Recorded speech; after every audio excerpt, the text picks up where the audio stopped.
কোন একদিন পার্লামেন্টের সংখ্যাধিক্যের জেলে সিদ্ধান্ত গ্রহণ করবে যে ওদের গাড়ি ভর্তি করে ধরে নাও, ধরে ধরে এনে জেলে কিংবা এই ডিটেনশন ক্যাম্পে ঢুকিয়ে দাও। এই হিটলার সরকারের কাজ হলো এইটা। আর বিশেষ করে বাংলার ক্ষেত্রে আমরা দেখছি যে 2021 সালের যে পরাজয় ওরা সহ্য করতে পারছে না।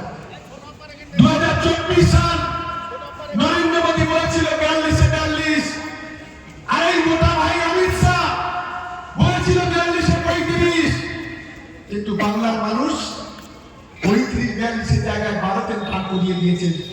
সহ্য করতে পারছে না, গায়ে জ্বালা ধরেছে, ছটফট করছে।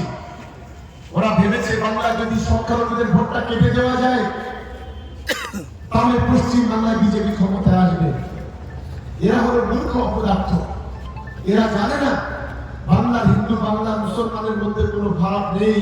এরা কাঁধে কাঁধে মিলিয়ে লড়াই কিভাবে করতে হয় দাঙ্গাবাজদের বিরুদ্ধে সেটা বাংলার হিন্দু মুসলমানরা জানে।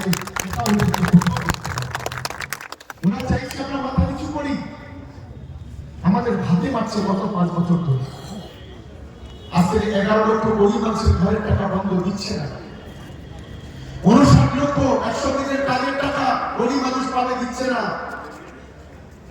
ওরা আমাদের রাস্তাঘাটের টাকা অলরেডি বন্ধ করে দিয়েছে। ওরা আমাদের বিদ্যুতের টাকা অলরেডি বন্ধ করে দিয়েছে। ওরা আমাদের বার্ধক্য ভাতা বিধবা ভাতার কোঠা বন্ধ করে দিয়েছে।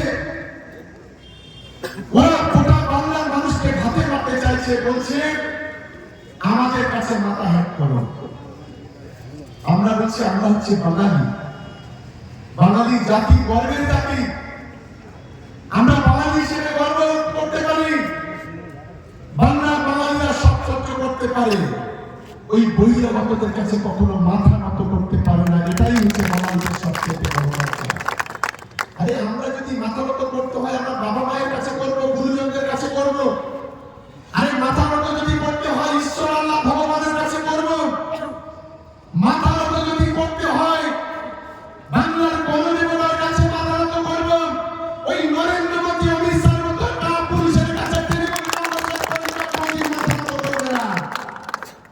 আর ভাঙনের একজন বিধায়ক আছে, এর নাম বলতে আমার ঘৃণা করে। এই বলেছিল যখন এসআইআর শুনতে বলে এসআইআর নিয়ে চিন্তা ভাবনা করবেন না। আজকে আমি প্রশ্ন করতে চাই 80 জন মানুষ খুন হলো তার জন্য দায় কে দেবে? বিজেপির দোষর? তোমার তো কিছুটা নিতেই হবে। তোমার যে বিয়ে খুন হয়েছে তার দায়িত্ব নেবে বিজেপির চামচানো সাহেব, তার দায়িত্ব তোমাকে কিছুটা নিতে হবে। নিজে গিয়ে সিকিউরিটি নিয়ে এসআইআর এর লাইনে দাঁড়াচ্ছ, তোমাকে ডেকেছে, তুহা বাবুকে ডেকেছে। শুনেছো গতকালকে তুহা বাবু ধরা পড়ে গেছে, তুহাকেও ডেকেছে। তুহাকে ডেকেছে, নওশাদকেও ডেকেছে। নওশাদ তুমি তো 7 জন সিকিউরিটি নিয়ে গিয়ে হেয়ারিংয়ে সরাসরি ভিতরে গিয়ে হেয়ারিং করে আসছো, একবার দেখেছো? সকাল থেকে সন্ধ্যে পর্যন্ত যে মা বোনেরা গরিব মানুষ রাস্তায় হেয়ারিংয়ে লাইনে দাঁড়িয়ে আছে, তারা দুপুরে পেট ভরে খেতে পারছে না, জল পর্যন্ত পাচ্ছে না। কি পরিস্থিতি তারা দাঁড়িয়ে আছে? তুমি তো দাদাগিরি করে সিকিউরিটি নিয়ে ঘুরে বেড়াচ্ছ। একবার ভাঙনের মানুষের ভোট নিয়েছিলে, একবার তুমি জেনেছো ভাঙনের প্রত্যেকটা স্কুলে বিডিও অফিসে পঞ্চায়েতে যে হারিং হচ্ছে, মানুষ কি পরিস্থিতির মধ্যে দিয়ে ঘুরছে, এটা তুমি একবারও দেখো না। শুধুমাত্র মিথ্যা কথা বলে টুপি মাথায় দিয়ে বড় বড় কথা বলো আর বিজেপি দালাল কি করো। এর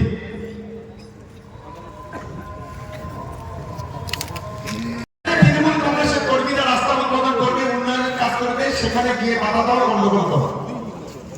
আবার হচ্ছে সামনে সামনে যারা আছে তারা যেও না, কারণ তাদের নামে কেস হবে, পরবর্তীকালে পুলিশ তুলে নেবে। গরিব ছেলেরা যারা আছে তাদেরকে পিছন থেকে লাগিয়ে দিচ্ছে। আমরা আজকে অন ক্যামেরা এখান থেকে বলছি, যদি হিম্মত থাকে, বুকের পাতা থাকে, আমরা এই ভাঙড় বিধানসভাতে 100 কোটি টাকা রাস্তা অনুমোদন করেছি। 65 খানা রাস্তা, 65 খানা রাস্তা অনুমোদন করবো। তোর বাপের ক্ষমতা যদি থাকে আমাদের একবার বাধা দিয়ে দেবে, তবে তোদেরকে বাপের কথা বলবো। নিজে কাজ করতে পারবে না, এলাকার উন্নয়ন হবে, সেখানে পাগলা কুকুরগুলো লাগিয়ে দেবে। এই নোংরা খেলা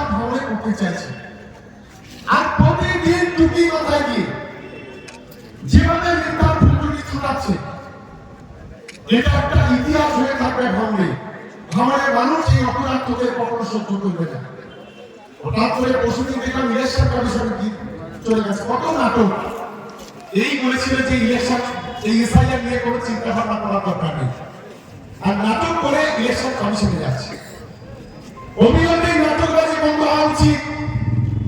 আমাদের শুভমতি সম্পন্ন মানুষের কাছে অনুরোধ করবো, এই নাটকবাজি প্রধানত এই মিথ্যাবাদী দল তাকে ভাঙড় থেকে উদ্ধার করতে হবে। আর আমি একটু অবাক হয়ে যাই, ভাঙড়ের একটা অংশের মানুষ যারা আছেন যারা এদেরকে সমর্থন করে। আমি তো জানি কোন শিক্ষিত মানুষ, বুদ্ধিজীবী মানুষ তারা কখনো একে সমর্থন করে না। দু চারটে যারা অন্তর্ভুক্ত আছে তাদের বলি, একবার আপনার নেতা বিধায়কের হুজুরে বলুন না যে গত 5 বছরে কি কাজ করেছে, তার একটা খতিয়ান তুলে দিতে। উনি তো হোয়াটসঅ্যাপে যেতে ভালোবাসেন, উনি প্রতিদিন লাইভ করতে ভালোবাসেন, উনি 4-5টা মিডিয়া কিনে রেখেছে প্রতিদিন ওনার পিছন পিছন ঘুরে। তো একবার হোয়াটসঅ্যাপ ফেসবুকে করে গত 5 বছরে কি কাজ বিধায়কের থেকে হয়েছে সেইটা একবার তুলে ধরুন না, তাহলে তো খুব ভালো হয়। ওই সেটা তো করতে পারছেন না। আপনি কটা মেডিকেল কলেজ তৈরি করেছেন ভাঙড়ে, একবার তুলে ধরুন, একটু ছবি তুলে ধরুন। আপনি ফুলপুরা শরীফে নিজের অক্ষরটা কত হলে